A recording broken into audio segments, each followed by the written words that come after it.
It seems like everybody and their mother is leaving TikTok, and we need to talk about it. By the way, I'm KJ Miller. I'm a founder, lecturer, and content creator. I love talking about all things business and pop culture. If you like any of that, be sure to subscribe. Now let's get into it. All right. I have been thinking so much recently about whether or not I should leave TikTok because a lot of people I admire seem to be leaving TikTok or making plans to leave TikTok. And of course, we are in the middle of the ban. We've received a 75-day extension from Donald Trump. However, things could still fall apart. So this whole video might be moot, 60 days from now, if it's just banned. But if TikTok does stay around, I have seen a lot of people saying they're going to leave, particularly if it is sold to an American company. And I've also seen people just actually leave. In fact, this thought process really kicked off for me when I listened to the most recent episode of one of my favorite podcasts, which I've talked about before, Diabolical Lies. I will link to the episode I'm referring to. It is titled A Tale of Two Algorithms. They spend the episode really digging into what's going on over on TikTok and the algorithm over on TikTok versus what's going on over on RedNote. And this did come out a few days ago, right in kind of the hype of us all downloading RedNote.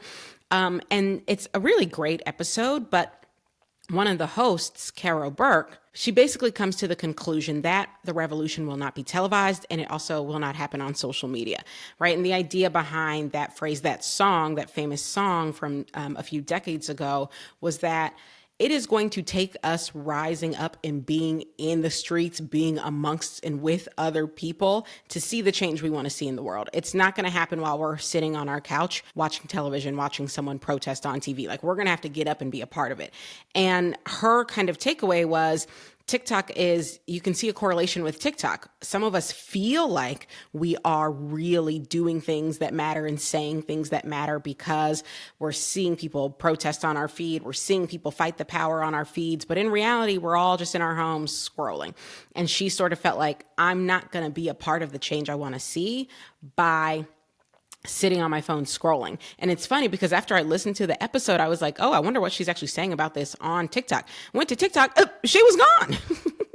She had scrubbed the whole feed and just had one video up explaining that she was leaving TikTok, leaving the platform. And a phrase, I'm paraphrasing her, but she basically says, I think I will do more good in the world by reaching 500 people offline than by reaching 500,000 people on social media. And that resonated with me, or at the very least, it made me think. And I've been thinking about it ever since. Then, shortly after that, I saw a piece by another podcast host I really admire. There's a podcast called Culture Study, and it's hosted by Anne Helen Peterson. This is another podcast I've come across in the last month or two, and I've really grown to admire her as both a host and now on Substack. I subscribe to her as well, and so I've also grown to admire her writing. And shortly after hearing the Diabolical Lies episode, I saw a piece by Anne basically saying, I'm out, I'm done, I'm off Instagram, I'm off TikTok. Not like forever, but like I'm not scrolling these platforms much anymore. I much prefer Substack and like long form written word and whatever. So to see two women I really admire and respect, whose work I really enjoy consuming, both reach sort of similar conclusions about how they want to be spending their time and using their voice, and that they want it to be away from TikTok, a platform that I've worked pretty hard to build up to over 320,000 followers, and that I also I enjoy the community there. It just made me pause. And so now I really want to reflect on this idea that we should be leaving TikTok as a platform. And again, all of this might be moot if it ends up getting well and truly banned. But if it sticks around, this is something that I want to think about. So let's discuss the top 3 reasons I am seeing people give for why they are leaving the platform. Those reasons being, number 1, the revolution will not be on social media. Number 2, it's not a good use of time. And number 3, if it does get acquired by an American company, it will no longer be the space where we've all enjoyed spending time. So let's take each of those in turn. Okay, so number 1, this first point brought to us by Carol Burke, where she said, the revolution will not happen on social media. I very much understand the point she is making. I do think it is possible to be lulled into a false sense of progressivism via social media, because you feel like if I am liking the progressive posts, if I am commenting on the progressive posts, if I am sharing the progressive posts, I am doing my part to make progress happen. And I'm not going to say that you aren't doing your part, right? Like, I do think part of moving any discourse forward is actually having the discourse. And part of the way that we have discourse in this day and age is via online, internet, social media platforms. That's just true. And we saw in this most recent election how valuable those platforms can be. We saw that the Joe Rogans and podcast bros helped radicalize a large swath of young men into becoming Trump supporters. They did that on YouTube. They did that on TikTok. They did that on these platforms. So I think it would be disingenuous to say that these platforms don't actually help move movements forward and move conversations forward. I think we've seen too much proof that they do. So in my mind, when Caro says the revolution will not happen on social media, a part of me thinks, but it already has. It already has happened on social media. Like, I'm watching it happen. It might not be happening in our favor. And by our, I mean those of us on the left, those of us fighting for people's rights and for, progressive beliefs and fighting against the worst of, neo-capitalism. I don't know that it's going in our favor, but we are seeing a revolution happen and a real movement happen on these platforms. So the first thing I will say is, one, I kind of disagree. I kind of disagree. I do think these really important movements and messages are being spread very quickly and very widely on these platforms. So I think it is quite possible that a revolution, I don't think a revolution is going to happen strictly in social media, but do I think social media is going to play a role? Absolutely. I personally do. Now, part of her argument for why she doesn't believe, and really you should go listen to the podcast. I am paraphrasing here, but part of her argument for why she doesn't believe that we're really going to see progressive change happen on social media is because of the censorship. And we are seeing more censorship. I mean, we literally saw the day after the election, Facebook's platforms keeping us from even searching the hashtag Democrat. So there is real censorship happening. And it is probably going to get worse under Donald Trump. Let's just be clear about that. That said, I don't think we are going to be able to reach the massive numbers of people that we need to reach by cutting ourselves off of the communication platforms where massive numbers of people are. 170 million Americans are on TikTok. So while we might have to learn how to get savvier in our communication and in our messaging in order to get around some of the censorship efforts that are happening, I am still being served every single day on TikTok a lot of anti-Trump messaging, a lot of anti-conservative messaging, a lot of messaging about how we can help protect immigrants, protect transgendered folks.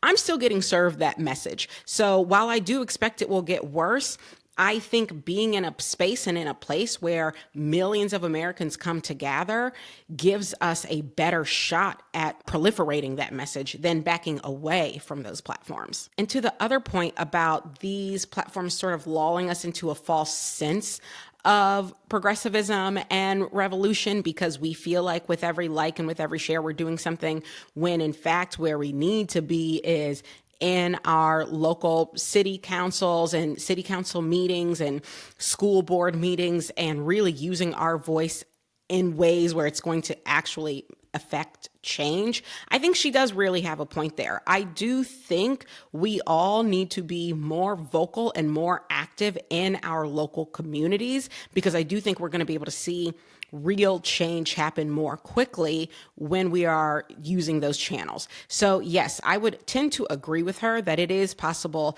to be lulled into the sense that you're doing more than you are. via social media, but I personally don't take from that we need to back away from social media.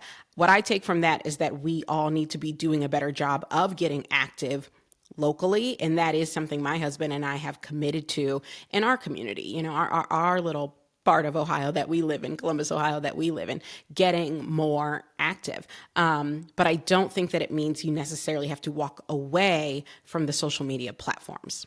So now let's talk about point number 2, that these social media platforms like TikTok are just simply not a good use of time. What I will say to this point is I think that this is a purely personal choice, right? Like, I am never going to try and convince someone else that it is a good use of their time to be on TikTok or any other platform. That is solely down to you. So I absolutely believe, as it relates to Anne Helen Peterson, that she realized it wasn't a great use of her time. And I respect that. For me personally, I have found that it has been helpful for me to pull away from doom scrolling on TikTok as often. And yes, in the days coming out of the election, every time I have scrolled, it has felt more like a doom scroll because there's so much terrible information coming out of the White House. So just every day, every hour, every minute, it feels like a barrage. And so yes, TikTok has, since the election, felt mostly like a doom scroll. And I have found, for my mental and personal health, I do need to put down the phone more often. And that's actually part of the reason I ended up migrating to Substack, because I realized it is harder for me to quote unquote doom scroll the written word, because after I read an article, like, I'm not going to just keep reading article after article after article for hours, like, because it takes a lot of brain power to read it and digest it and reflect on it. And I kind of liked that it slowed me down. Reading articles slowed down my thought process. I wasn't just like, shoving information into my mouth or into my brain, because I'd actually slow down and read it. That did lead me to migrate to Substack. I have started a Substack. I would love if you subscribed. It's called KJ Off the Clock, which I thought was very cute, because it's like, I'm off of TikTok. I'm off the clock. Do you see what I'm saying? Anyway, I'm not off of TikTok, but it's me on another platform. Anyway, the point is, part of the reason I migrated to Substack and am now doing a weekly newsletter via Substack is because I did find I needed another platform, another space where I could engage online that wasn't just like barraging me and hitting me constantly, ceaselessly with information the way that TikTok does. So as it relates to point number 2, TikTok not being a good use of your time or your energy, I think that's very personal. I have found I still find a lot of value in TikTok, but I have had to meter down how much I'm on that app, because right now it is existing in a space where it does feel like too much, too heavy, too much of an assault. And this brings me to point number 3, that if TikTok is acquired by an American company, it will no longer be the space that we have all come to love and enjoy. And so people are kind of pre-planning their exit from the app. And to this one, I will say, I don't like making decisions in advance of a thing happening, right? It's one thing to scenario plan. I've got no problem with scenario planning. And that is why I have been working kind of overtime for the last 2 months and making sure I am religiously posting content on YouTube, on Instagram, now on Substack. That is my scenario planning, because if TikTok goes away, that is a source of income that is leaving me and my family. I have a responsibility to me and my family to try and replace that income. Like, we got to eat. So I have definitely been doing scenario planning if TikTok is taken from me. And I think if TikTok shifts to a point where it's no longer comfortable or safe for me to be on the platform, that scenario planning will come in handy. But what I'm not doing is saying, look, if it gets purchased, I'm out. I would prefer to wait and see, if it does get purchased, what happens to the platform. Does it become someplace that is untenable for me? Or does it shift in ways that maybe I don't like, but are still functional for me? Right? Like, and if it is still functional, then it's probably a space that I'm going to opt into continuing to utilize. partially because it is a source of income, partially because it has brought me real joy, real insights, real value. I mean, just on Hillman Talk University alone, if you've been participating in that trend, you know we are out here getting a good, expensive education for free over on TikTok, okay? So I'm not going to just abandon that because the app gets acquired. I am going to wait and see, well, what does it look like in this new world? So all of that, I guess, is my long-winded way of saying, for now, I'm not going anywhere. You will still be able to find and hopefully enjoy my content over on TikTok at @IM_KJ_Miller. I would love to talk to you there. I would love to talk to you here. I would love to talk to you on Substack. And I would be okay with talking to you on Instagram too. Instagram is still, in my mind, the ugly stepsister, but I'm over there, okay? I am over there, and I will talk to you there as well. Ultimately, I hope that building these communities ends up being net positive for me and really for you and for the world. So if you like any of the content that I'm making here, I invite you to subscribe, and I will see you next time.